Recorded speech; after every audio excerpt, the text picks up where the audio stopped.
Kejawen, a spiritual guide. Welcome to you. Now, I know I've spoken about Kejawen a number of times, but I'm very conscious that I've inadequately explained Kejawen spiritualism, which is terribly remiss of me because Kejawen is a mystical belief system. Now, I have to admit, despite being a Kejawen practitioner, my own knowledge, I'm only scratching the surface.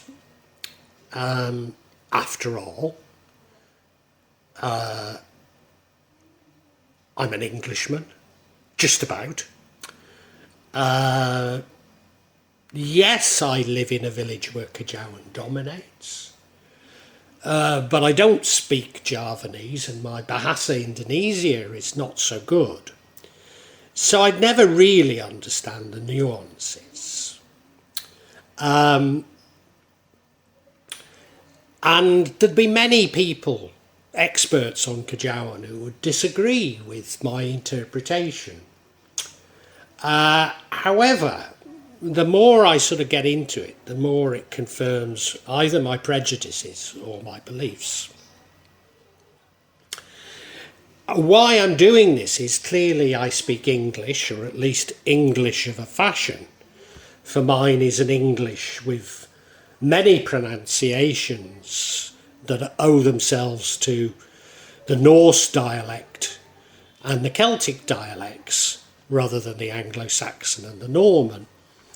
But yeah, I'm doing it because so few Westerners have any real understanding of Kejawen at all. But I came across a piece written by somebody who I assume is a Westerner. And I don't think they know as much about Kejawen as me, to be perfectly honest. But what they do understand is Southeast Asian Buddhism. And the way they described Kejawen sort of had a great resonance with me. They missed out and they made some terrible admissions. And there are times where I disagree with them. And I'll tell you what they said in this vlog, but I'll also tell you my own view. But what they did was they summarised the sort of spiritual aspect far better than I have. So I thought I'd do this vlog. Much that I'm going to say in this vlog I've already mentioned in previous vlogs, but this is my attempt to be more coherent about issues that are incredibly difficult to pin down, not least as there are no holy books, only some purposefully impenetrable books, mostly located in the Kraton, the Sultan's Palace in Jogja. In any case, Kejawen is a tradition, more so than an organised religion. And now, of course, even that explanation flies in the face of how some people see it. Because if you focus on the organisations, which I do in Kejawen, a factual exploration, if you focus on the organisations, they're largely 20th century organisations. So you feel like Kejawen started in the 20th century. Well, these books well predate that. And I believe that the oral tradition has been passed down for millennia. Yeah, I was going to say centuries, but I mean millennia.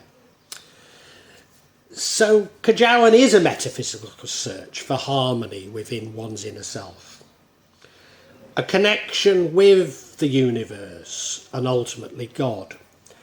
Although, as I've already suggested, it's organised in 7 veils, each one contradicting the previous.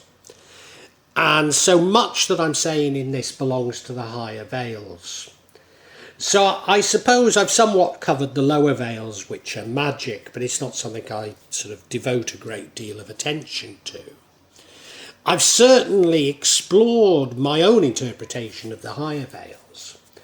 And I suppose the middle veils you could call the high traditions, the ceremonial magic of the Kraton.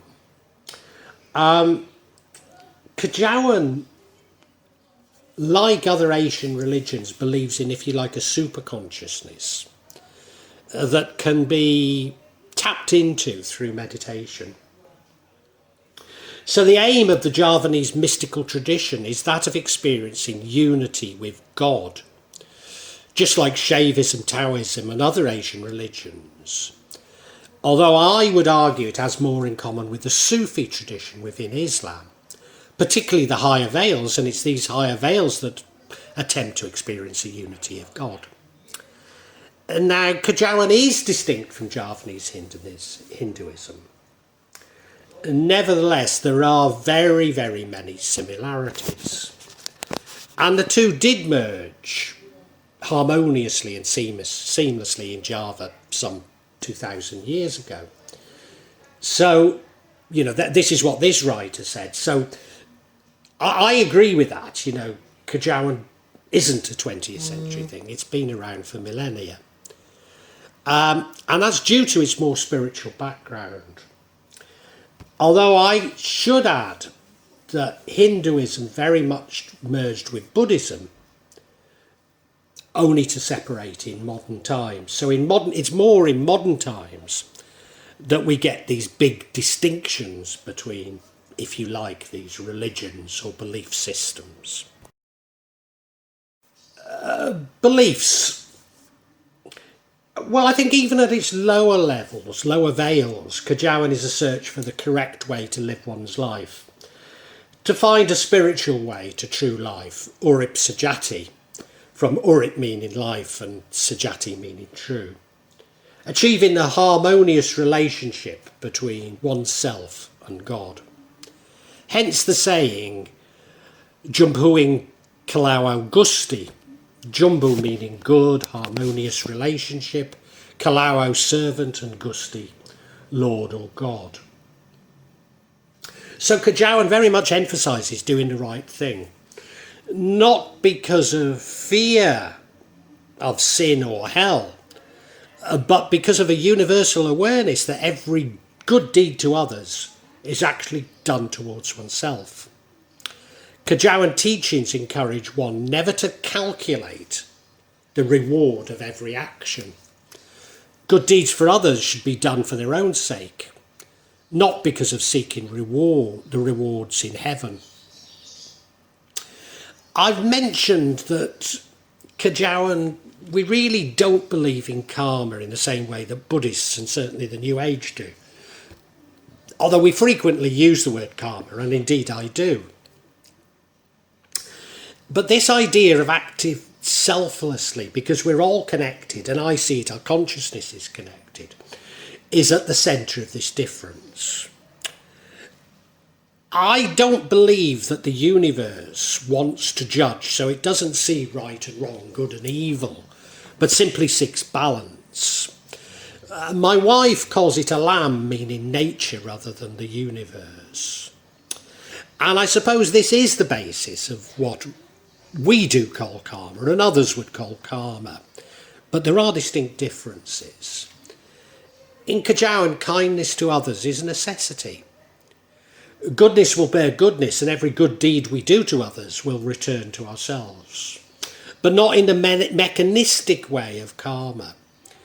Likewise, every evil action will result in evil action. If we complicate others' lives, then our affairs will find difficulties as well. And my wife is always saying to me, don't complicate things. So when I try and fathom the mysteries of Kejawen, she always says, why complicate? And she'll come out with one perfect sentence that embodies it. If we love to help others, then our lives will become easier. So again, you could see this as karma, but I think there are very subtle differences here. Kejawen ideals include wisdom, Wikachana, the psychic, Waskita, and perfection, Sempurna. In Kejawen worship, ceremony, is is a way of expressing one's gratitude to God, not a way to obtain something for oneself. And this is something that I've at last realised, that I should submit and not even ask God for good things, not even for the world, or even to reduce the bad aspects in the world. So put in more traditionally religious terms, I shouldn't pray to God for good, and I shouldn't pray to God to cast out evil. In worshipping God, one should not depart from the awareness that humans always owe everything to God. Kejawen teaching suggests that prayer by itself is not enough. It must be implemented under the form of good towards others. So, for example, if God gives you good health, then you must help those who are sick or suffering. Kejawen sees worshipping God and doing good to others as not being a command from God, but it comes from ourselves. In Kejawen teachings, the microcosm and the macrocosm are emphasised. Man is a part of the universal whole. Kejawen practitioners emphasise spirituality as the guiding principle in everyday life. Spirituality, and that's why I've been remiss, but I've found it difficult to sort of cover it. Spirituality is seen as the priority of an entire culture, pervading every aspect of life. So it's not an individual thing, it's a cultural thing, it's a community thing. We're all connected. So as I say, it's a communal rather than an individual act. But certainly since Suharto's New Order, society has changed massively in Indonesia and now is a highly, highly materialistic country. But in many Javanese villages, the traditional knowledge is still preserved. Many Kejawen practitioners still use the sacred kawi, the old Javanese language, as a medium for oral spiritual tradition. But in my experience, this is largely when engaged in ceremonial magic. And again, in my experience, if we have a pure heart, we communicate via telepathy.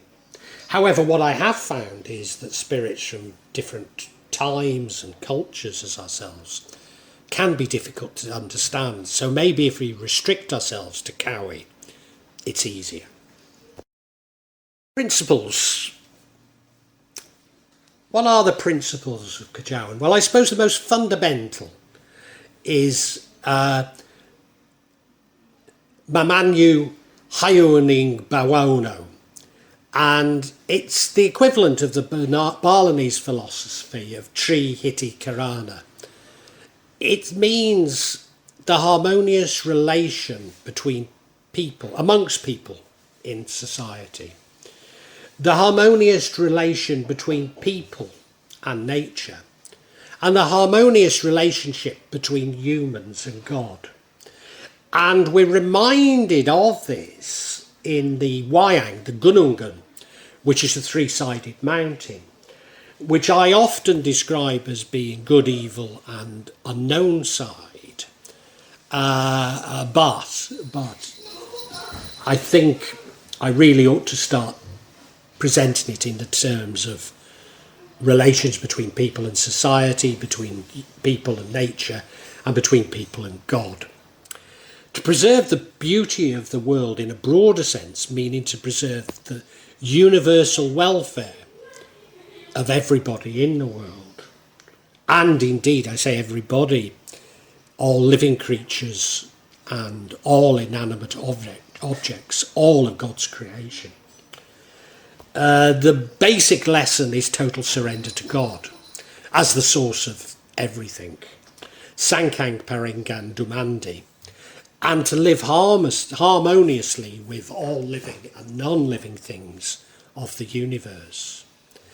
The kris knife is a very central element of Javanese culture and practices. So yes, it has a very ceremonial. I mean, certainly it's used in magic, in ceremonial magic, but it's used in all ceremonies. So weddings, men will have a kris stuck down the back of their sarong. So it's very, very important. And the ritual cleaning that I practice at least once a year is very important to us. The deities, I don't like the deities. Dewata is the Kejawen now. Deities sounds as though we're talking of gods, and I don't think we are, because we believe in one God. But the deities of Kejawen are very similar to the Hindu Buddhist deities, and can be known under their ancient Javanese names, or sometimes their Sanskrit names. For example, Dawi Shri comes from Sri Devi, the consort of Vishnu, and in Java is the mother goddess.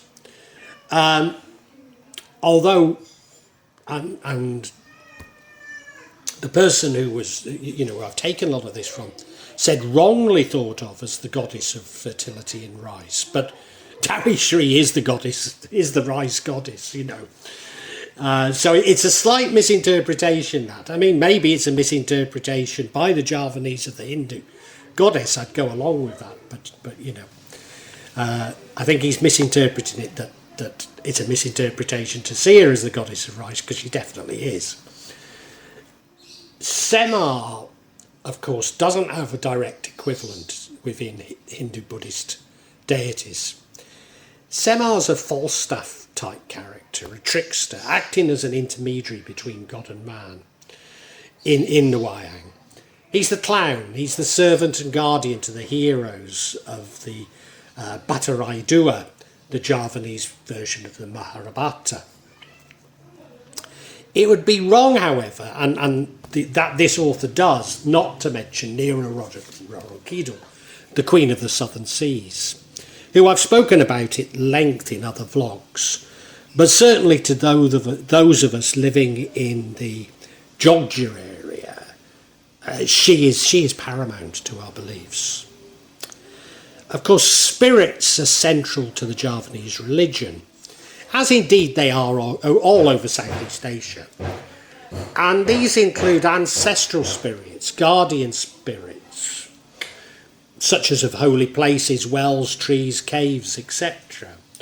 There are ghosts, jinns and other creatures, similar to giants, fairies and dwarves. And a knowledge of the world of spirits in Java is very, very similar to much of Southeast Asia. Spiritual practices. Well, the practices used in Kejawen include tapa meditation and pasa fasting. Now, I've done vlogs on both of these which talk in length about them, so I'm only going to go quickly over them. Tapa meditation in Javanese culture is a search for inner wisdom and personal development and indeed strength. They're often performed at home, but they can be in sort of on mountains, in caves. Some were quiet, some were with nature. Fasting is done to sense the ascetic, the lukapasa, and the solitary meditative act, sense of personal space within oneself, lukatapa. Kanuragan is a secret ritual initiation tied to local, I suppose, cosmology, and cults used by the Javanese as a source of self-help on issues related to health, welfare and protection. And now my wife actually completed this as a child, and it involved long periods. I mean, we're talking of months. I don't mean months non-stop, but some of it was quite extensive, prolonged periods of fasting, meditation, and learning by rote prayers, which are very similar to Islamic prayers and sound like Arabic. Well, in fact, some of it will be Arabic. And, quite honestly, most Javanese just like the sound of it. It's not that they're looking for particular meaning in them. It's learning the sounds that matters. At the basic levels, the practitioners of Kunurangan use a special entity called a Aji, which is a spirit. Its connotation is with mythical royalty, but it could be any spirit to gain strength and invulnerability. And this is what practitioners of the Indonesian martial art Silat do. And again, I'm remiss in never having covered Silat. So as I say, my wife went through this initiation as a child. And then, as you've probably heard, she was attacked by black magic and lost her mind. And when we went to Parkana, we removed, I think it was 28 Aji from her, including Semar Mesem and Nira Rakidal. So she was being protected by these Aji. They were protecting her. But for somebody who really knew the Javanese or the Kejawen tradition, then they were, if you like, a back door into her. And the one person who really understood this was her brother, not least because he had stolen a book given to her by her nene, her guru, which outlined all the practices she'd been taught. Kejawen ritual and ceremony. I suppose let's start with Kemenyan. That's the burning of incense and flower offerings. The actual meaning of Kemenyan is an incense mixed with gum arabic, but it's often interchangeable with frankincense, and indeed, I'd say, with myrrh. Incense and flowers offerings are used to communicate with the spirits of the dead and to gain peace of mind, solve problems in life, cure disease even. Offerings, and by offerings, at this point at least, I'm meaning Kemenyan offerings, are made every Kliwon. That's once a week in a Javanese 5-day calendar. Kejawen, just like Javanese Hindu and Thai Buddhism, does integrate sacrifices and offerings made to spirits of the land and to ancestral spirits. Now, I've covered the Selamatan before, but the Selamatan ritual is a communal feast which symbolises the mystic and social unity of all taking part, friends, relatives, neighbours, colleagues, and includes the spirits, ancestors and deities. The Selamatan is a communal feast found all over Java, symbolising the social unity of those participating in it. So it's a core ritual of Javanese culture. A Selamatan can be given to celebrate any occurrence, including births, marriage, death, moving to a new house, etc. As I say, the Kejawen is based on a knowledge of natural powers, spirits, souls of the deceased hidden in the unseen world. And the Selamatan is very much a part of this.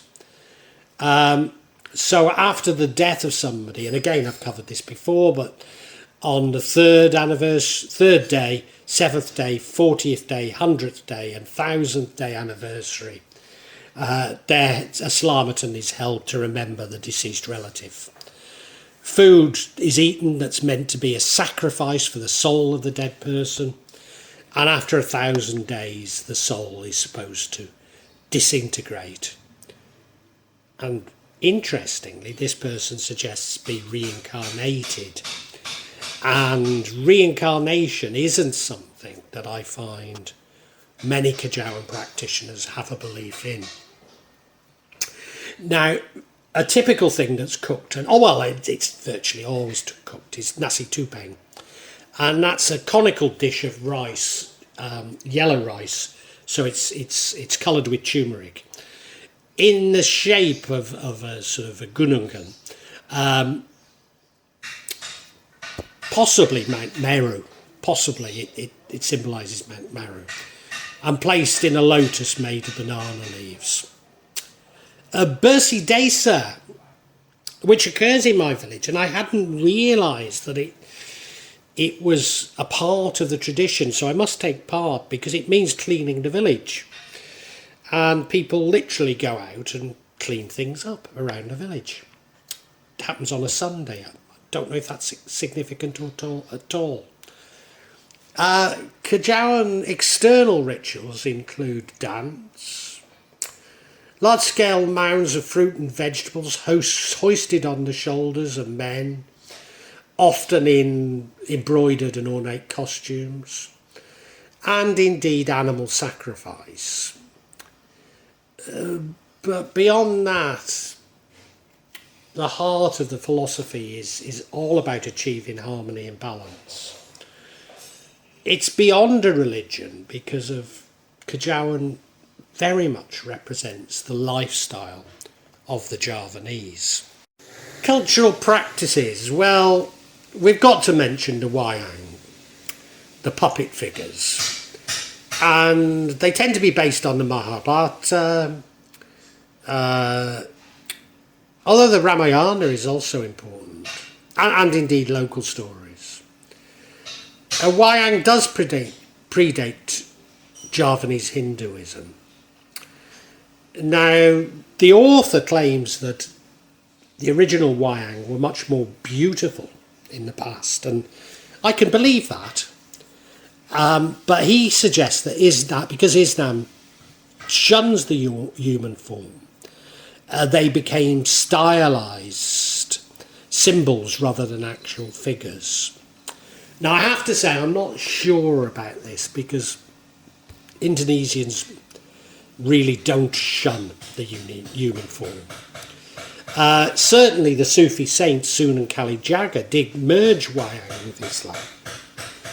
And I'm sure the characteristics maybe can trace back to Sunan Kalijaga. But I'm not too certain that as a Sufi he was coming strongly from that tradition of not depicting human form. Batik, that's the colourful clothing that we use, comes from a risa in India round about the 12th century. For 7 centuries it was the preserve of women in the royal family who regarded it as a spiritual discipline and form of meditation. The symbols used in batik designs there's just so many, including stylized symbols as well as traditional Indian, Chinese and even European motifs, and they tend to vary from area to area. And now since 3000 BC, let's say, the people of Java have been known for their rice cultivation. And of course this system requires cooperation between villagers. And it's still being practiced today. You see it in our village, and it just comes naturally to people. So they must have got a very strong understanding of how to organise what is a complicated arrangement, so that it's cooperative and benefits everyone involved. Now, this sort of sense of cooperation is also used in fishery, astronomy, weaving, batik making, gamelan and wayang. And this author argues, and I totally agree with him on this, but clearly others see it very differently. Before the development of Hinduism, the Javanese already had these cultures and beliefs. So even during the 15th centuries of Hindu and Buddhist civilization, most Indonesians were already Kejawen practitioners. rather than Hindu, Buddhist, or Hindu or Buddhist or Hindu Buddhist. So this is my view, that Kejawen is very, very traditional and predates other religions. Now, others try and argue, well, you're talking about animism there, not Kejawen, but I don't think strictly that's true. I don't see Kejawen as this 20th century movement. Well, I really hope you've enjoyed this vlog, and that, yeah, not only got something out of it, but provoked thoughts. I'm not here to push my beliefs, my thoughts on you, only to open up your own thinking, get you thinking about the world and life. When I started The Real Magic of Java, I believed that I'd only release them every month or maybe every 2 months. But now I find myself adding to this subsection once or twice a week. But please subscribe and hit the bell to get notifications for when I add new parts to this subsection. In part, the reason why I'm doing it more often is that the concept has moved from filming rituals and events that took place in Java to me also describing my beliefs and philosophy. And that does come in response to people expressing an interest in it.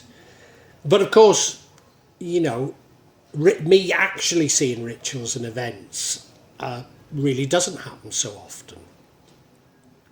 What I would say to you is that there's no attempt at subterfuge on my behalf. And when I do experience rituals, I will include them for you to see. And as I say, there's no way I'm trying to mislead you. And if I believe there is subterfuge, if I uncover it, I will point it out to you. I'm trying to be as honest as I can be. Now, please make comments, please ask questions, and I'll try to be as honest and open with you as I can be. Of course, there will be some of you who disagree with me, particularly when I talk in terms of my own beliefs, my own feelings.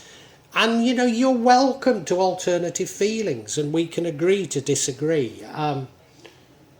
Sometimes I find that people on YouTube can be unnecessarily attacking and aggressive, and at times I don't restrain myself enough, and I apologise, but it's not my intention to put anybody down, you know. I know what I talk about can be emotive, and it can be challenging to your beliefs. But, you know, I'd love to enter an open discussion, a heartfelt discussion. But unfortunately, I often come across things that are, especially when people quote the scriptures to me, I've just no idea where it takes us, you know. Because I'm speaking from the heart, you know. I mean, you know, sorry, if you want to quote the scriptures at me, do so, but it doesn't have much impact on me, you know. I personally have no desire to impose my feelings on you, and I suppose when people try to do it to me, it washes off, you know. All I'm trying to do is I'm trying to share my feelings with you, and I'd love an open discussion on feelings. I really would love it, you know. And sorry if I don't always react as best I should. I try and cure this in myself, but I think this is part of the sort of narcissism of social media that I talk about so much in this subsection. So look, if you've enjoyed it, I really urge you to listen to other sections on this channel, particularly the 4 audio books that I've uploaded onto this channel. Yes, they are in a novel format. They are novels, but they go into much greater depth than my thoughts and feelings. Now, what I would say to you is these are sequential.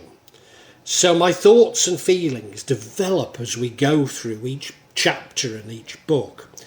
So it does begin with 1.1, the Chinese cemetery. But, you know, hey, it's up to you.